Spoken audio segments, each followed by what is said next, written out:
Our Tax Cuts 2.0. I spoke with Larry Kudlow for tonight's Marie Bartiromo's Wall Street program. I asked him about the timeline for any more tax cuts. Watch this.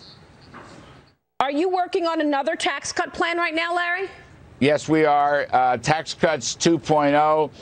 In a meeting in the Oval, I guess 2 days ago, he looked at me and he said, let's get it out by September. We'd love to have a 10% middle-class tax cut, and we would love to strengthen and make permanent some of the other tax cuts. My great friend, OMB Director Russell Vought, has put a $1.4 trillion plug to make tax cuts permanent, and we'll probably use that to craft our package. It'll come out sometime in September. Wow, what a difference as you see all the Democrats running against President Trump wanting to raise taxes. Joining us right now is the Wall Street Journal senior writer, John Hilsenrath.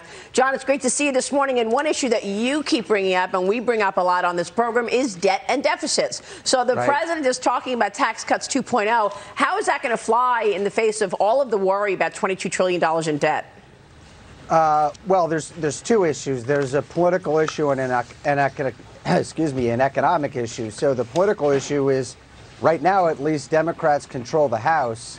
Unless that changes in 2020, and perhaps it could, the tax cuts aren't going to go anywhere because, as you said, the Democrats are looking to raise taxes. The economic issue is exactly what you say. The government spending is increasing at a really fast rate, and we're running $1 trillion budget deficit this year. So is it prudent for the government to be talking about tax cuts in 2020 without doing anything on the spending front? No, it's interesting that you mentioned, though, the political story on the House, because if you listen to Kevin McCarthy, the minority leader right now, when he does interviews, he always throws in this line: takethehouse.com, because they are fully expecting to take the House in November, particularly after the impeachment situation. Mattie, what do you think? You think that's possible? I think it's fully possible, particularly if the House and the president continue to talk about why it's so important for Republicans to retake the House. Tax cuts being the prime example. Remember that the individual tax cut expires in 2025. That means every American's tax cut that went into effect in 2018 will be gone. So House Republicans need to continue to talk about the fact that Republicans were the only ones that passed this tax plan. There were no Democrat votes supporting it, and that every Democrat running for president has campaigned again on repealing those tax cuts for the average American family. Dagan, jump in here. What are you looking at? I'm looking at the fact in terms of our budgetary problems. There was a story out yesterday, and the Wall Street Journal editorial page writes about it today, that student debt forgiveness in the U.S. will cost the government more than $200 billion just over the next 10 years. The Obama administration really pushed these plans. They didn't introduce them, but students only have to agree to pay 10% of their discretionary income for 20 years based on these income-based repayment plans, 10 years for those who work in public service, after which their balance is forgiven. So $200 billion, Bernie Sanders is running on canceling all $1.6 trillion in student debt, but we're already doing this, John. And what is the cost of all of these programs to the American people and taxpayers? Well, Dagan, I think it speaks to a larger budget problem. You talk about the specific budget problem relating to student debt, and that's a huge issue because the government is subsidizing all this debt, and colleges have used it to just jack up tuition.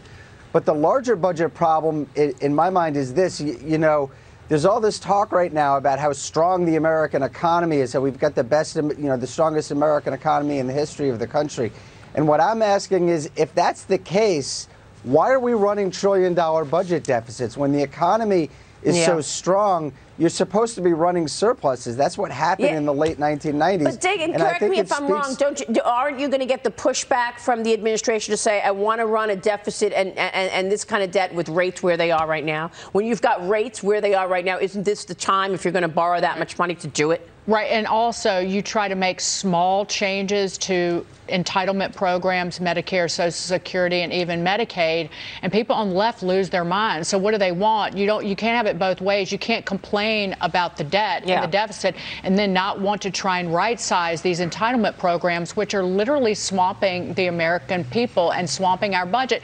The Medicare Hospital Trust Fund, I say this over and over again, it runs out of money. It's broke. In six 6 years. Yeah, 6.5, I think. 6 year, 2026, I think, is based on, and then they're only going to be able to pay 89 cents on the dollar. So just let that happen, and you will have an automatic cut in benefits. How come markets don't care? Well, Markets don't care, Scott. They don't care until they care, Maria. But to your point earlier, once rates do start normalizing, they're going to care. And I think you're right, Dagan. I mean, to the fact that that runs out in 6.5 years or so, you're going to have to take from somewhere else to cover that. That's another issue.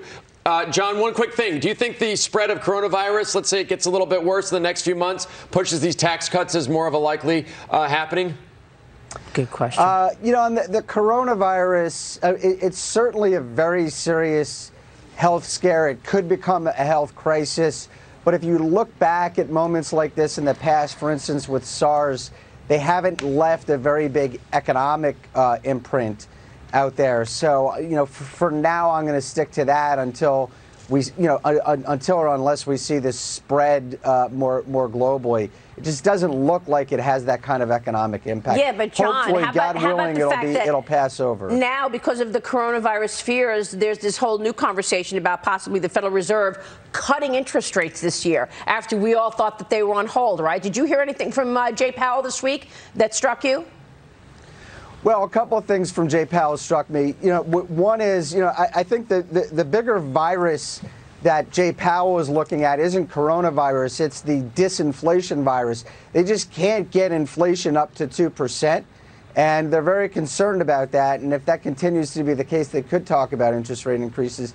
The other thing relates to the increases budget. You're talking about cuts, right? I'm sorry, cuts. Rate You're right. Cuts.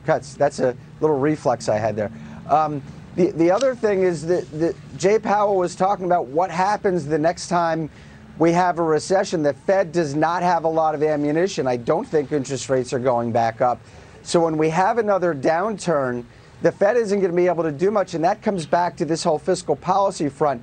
Do we want to be cutting taxes now when the economy is growing at a pretty good rate, or save our ammunition for when it really needs it? Yeah. I think that's a question that people need to be asking. You make a good point. I think that's where you were going with that, too. John, it's great to see you. Have a wonderful weekend, my friend. Thanks a lot. You John too. Hilsenrath, Wall Street Journal. Coming up, the battle between the government and Amazon continues. It is escalating. We are breaking down the Jedi cloud contract, supposed to go to Microsoft. All that coming up. Stay with us.